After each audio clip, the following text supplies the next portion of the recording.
O Brasil é o 9º maior produtor de petróleo do mundo. Tem a Petrobras, uma das maiores empresas de energia do planeta. Tem o pré-sal, uma das maiores reservas de petróleo descobertas no século XXI, localizada no fundo do Atlântico a centenas de quilômetros da costa brasileira.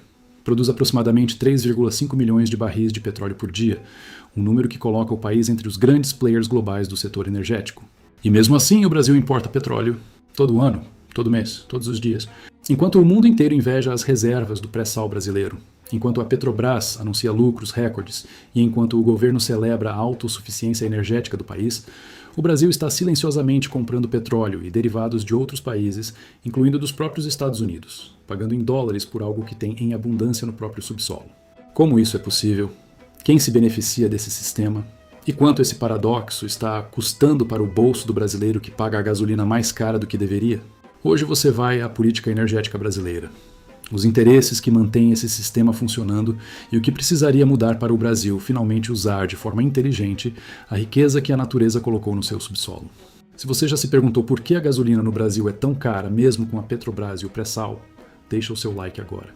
E se inscreve no canal para continuar entendendo os bastidores da economia brasileira que ninguém te explica no jornal. Vamos direto aos fatos. Para entender a dimensão do paradoxo brasileiro, precisamos primeiro olhar para os números com honestidade. Em 2024, o Brasil exportou aproximadamente 1,5 milhão de barris de petróleo por dia. No mesmo período, importou cerca de 400 mil barris por dia de petróleo bruto e derivados. O saldo é positivo. O Brasil exporta mais do que importa. Mas a importação existe, é significativa e custa bilhões de dólares por ano ao país. Para colocar em perspectiva, 400 mil barris por dia equivalem a aproximadamente 15 bilhões de dólares por ano em importações de petróleo e derivados, dependendo do preço do barril. Com o petróleo acima de 100 dólares por barril, como está acontecendo agora com o fechamento de Hormuz, esse número explode para valores ainda mais expressivos. São bilhões de dólares saindo do Brasil todo ano para pagar por algo que o país tem de sobra. É dinheiro que poderia financiar hospitais, escolas, infraestrutura e desenvolvimento tecnológico. E a maioria dos brasileiros não sabe que isso acontece. A primeira razão pela qual o Brasil importa petróleo, mesmo tendo o pré-sal, é técnica e precisa ser explicada com clareza para ser compreendida. O petróleo não é uma commodity homogênea. Assim como existem tipos diferentes de trigo, de café e de minério de ferro, existem dezenas de tipos diferentes de petróleo, classificados principalmente por 2 critérios: a densidade, medida em graus API, e o teor de enxofre. Petróleo leve tem alta densidade API e baixo teor de enxofre. É mais fácil de refinar, produz mais gasolina e diesel de alta qualidade por barril e, por isso, vale mais no mercado internacional. O petróleo do Mar do Norte, da Arábia Saudita e do shale americano se enquadra nessa categoria. Petróleo pesado tem baixa densidade API e alto teor de enxofre. É mais difícil de refinar. Exige tecnologia mais sofisticada e equipamentos mais caros nas refinarias e, por isso, vale menos no mercado internacional. O petróleo do pré-sal brasileiro é predominantemente pesado e com teor significativo de enxofre. O problema é que as refinarias brasileiras, especialmente as mais antigas construídas nas décadas de 1960, 1970 e 1980, foram projetadas para processar petróleo leve. Elas simplesmente não têm a tecnologia e os equipamentos necessários para processar eficientemente o petróleo pesado do pré-sal em larga escala. O resultado é um paradoxo industrial que custa bilhões ao país. O Brasil exporta seu petróleo pesado do pré-sal para refinarias no exterior que têm tecnologia para processá-lo, recebe dólares por esse petróleo e em seguida usa esses mesmos dólares para importar petróleo leve que suas refinarias antigas conseguem processar. É como ter uma fazenda que produz soja, mas não tem silo para armazená-la, sendo forçado a vender barato na colheita e comprar caro depois. A segunda razão é estrutural e tem raízes profundas na história política e econômica do Brasil. O Brasil tem um gargalo histórico e grave na capacidade de refino.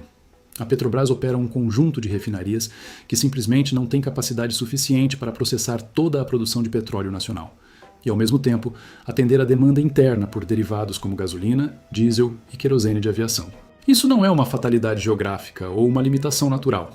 É o resultado de décadas de subinvestimento, de decisões políticas equivocadas e de desvios de recursos que deveriam ter sido aplicados na ampliação e modernização da capacidade de refino brasileira.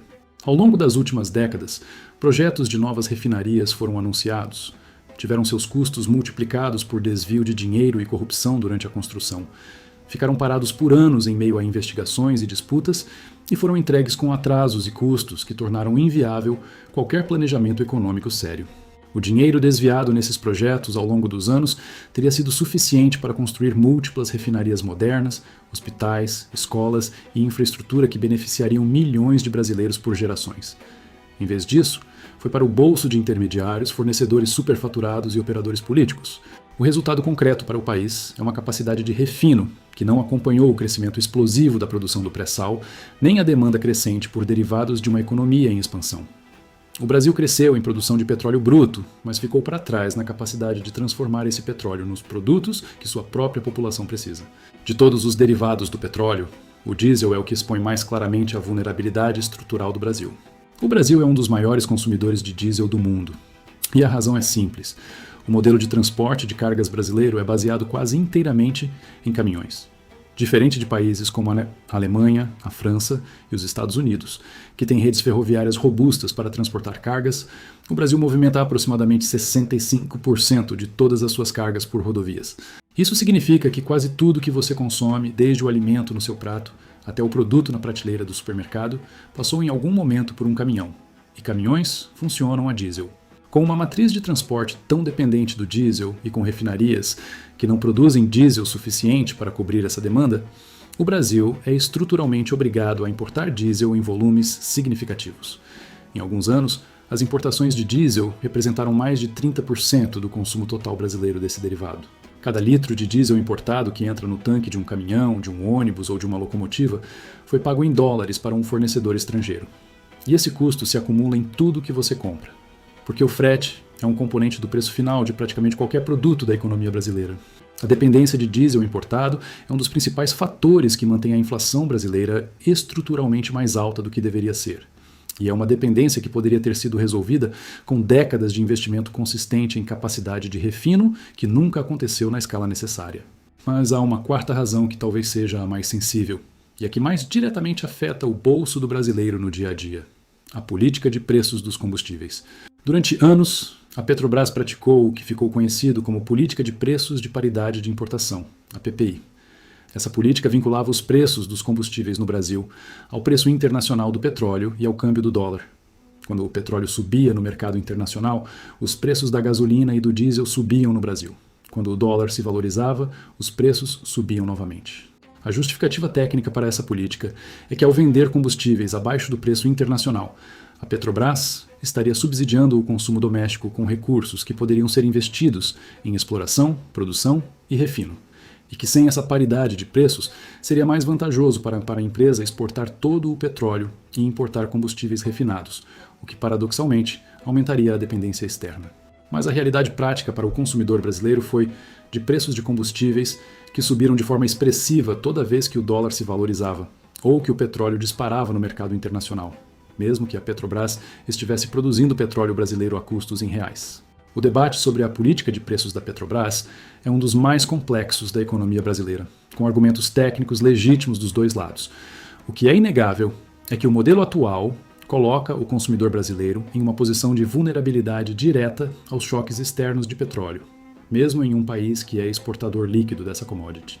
A pergunta que o brasileiro médio deveria fazer é: se esse sistema é tão prejudicial para o país, por que ele continua existindo? Quem se beneficia de manter o Brasil importando petróleo e derivados, ao invés de produzir tudo o que precisa internamente? A resposta tem várias camadas e envolve interesses tanto externos quanto internos ao país. As tradings internacionais de petróleo se beneficiam. Empresas que intermediam o comércio internacional de petróleo e derivados lucram em cada transação de importação e exportação brasileira. Quanto mais o Brasil depende do mercado internacional para equilibrar sua matriz energética, mais essas empresas faturam. As refinarias estrangeiras se beneficiam. Quando o Brasil exporta petróleo bruto pesado e importa derivados refinados, está exportando valor bruto e importando valor agregado. As refinarias americanas, europeias e asiáticas que processam o petróleo brasileiro cobram pelo serviço de refino e ficam com a margem de transformação que poderia ter ficado no Brasil. Os países exportadores de derivados se beneficiam. Os Estados Unidos se tornaram o maior fornecedor de derivados de petróleo para o Brasil nos últimos anos, com o shale oil e as refinarias americanas aproveitando exatamente a lacuna criada pela insuficiência do refino brasileiro. E internamente, grupos econômicos ligados ao setor de importação, ao transporte marítimo e a determinadas cadeias logísticas têm interesse histórico na manutenção de um modelo que os beneficia financeiramente, mesmo que seja prejudicial para o país como um todo. Não é uma conspiração organizada, é algo mais difuso e por isso mais difícil de combater. Um conjunto de interesses estabelecidos que se beneficiam do status e que resistem ativamente a qualquer mudança que possa reduzir suas margens de lucro e seu poder de mercado. Para o Brasil finalmente resolver esse paradoxo e usar de forma inteligente a riqueza energética que tem no subsolo, seriam necessárias pelo menos 5 mudanças estruturais. A primeira é investir massivamente na modernização e ampliação das refinarias existentes, para que possam processar o petróleo pesado do pré-sal de forma eficiente. Isso exige capital, tecnologia e, acima de tudo, continuidade de projeto ao longo de múltiplos governos, algo que o Brasil tem dificuldade histórica de manter. A segunda é construir novas refinarias com tecnologia moderna, capazes de processar petróleo pesado e de produzir os derivados que o mercado brasileiro mais precisa, especialmente o diesel.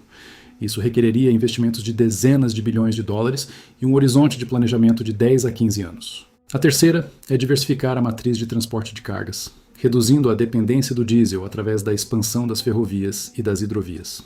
O Brasil tem uma das maiores redes de rios navegáveis do mundo e uma das menores redes ferroviárias proporcionais ao seu território entre as grandes economias globais. Inverter essa equação levaria décadas, mas reduziria estruturalmente a demanda por diesel importado. A quarta é acelerar a transição para biocombustíveis e veículos elétricos, aproveitando a vantagem competitiva brasileira no etanol de cana-de-açúcar e o potencial de energia renovável do país para reduzir progressivamente a dependência do petróleo como combustível. E a quinta, talvez a mais importante de todas, é construir uma governança corporativa e institucional robusta, que proteja os projetos energéticos estratégicos do país contra os ciclos políticos, contra o subinvestimento e contra os desvios que historicamente comprometeram o planejamento de longo prazo do setor energético brasileiro.